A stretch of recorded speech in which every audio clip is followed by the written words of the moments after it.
1983, I did radiotomography with 30 watts, looking for oil in the ground. I found 26 oil wells over a 9-state area, and 100% of the time was accurate, with just 30 watts of power beaming straight into solid rock. HARP uses 1 billion watts, beamed straight into the ionosphere for experiments. Picture these strings on the piano as layers of the earth. Each one has its own frequency. What we used to do is beam radio waves into the ground, and it would vibrate any strings that were present in the ground. We might get a sound back like, and we'd say, that's natural gas. We might get a sound back like, and we'd say, that's crude oil. We were able to identify each frequency. We accomplished this with just 30 watts of radio power. If you do this with 1 billion watts, the vibrations are so violent that the entire piano would shake. In fact, the whole house would shake. In fact, the vibrations could be so severe underground that could even cause an earthquake.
The U.S. Patent Office granted a patent to a Houston-based scientist, Dr. Bernard Eastland, for an invention which Dr. Eastland says could be used to change the weather. Dr. Eastland says the invention could also be used to disrupt communications all over the world and might be used to destroy or deflect a missile attack. The Eastland patents had the ring of the mad scientist aspect of Tesla. Tesla talked about this Tesla shield around the planet and talked about particle beam weaponry, something called a death ray. Death ray? Gene wasn't sure where all this was leading until Mr. X called again. And he said, the maniacs are actually going to do it up in Alaska. Under the guise of a nice little research project deep in the Alaskan bush called HARP.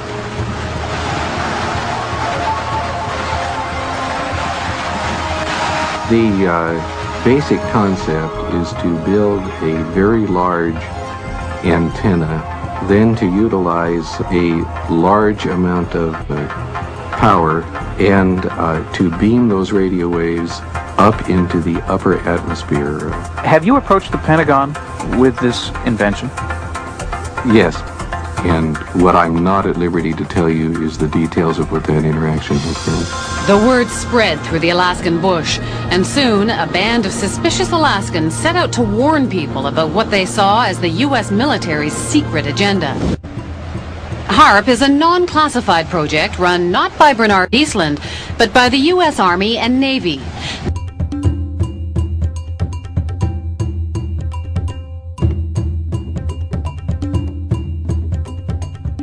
So how would you describe this world of E-Systems and Raytheon and HARP? Dark.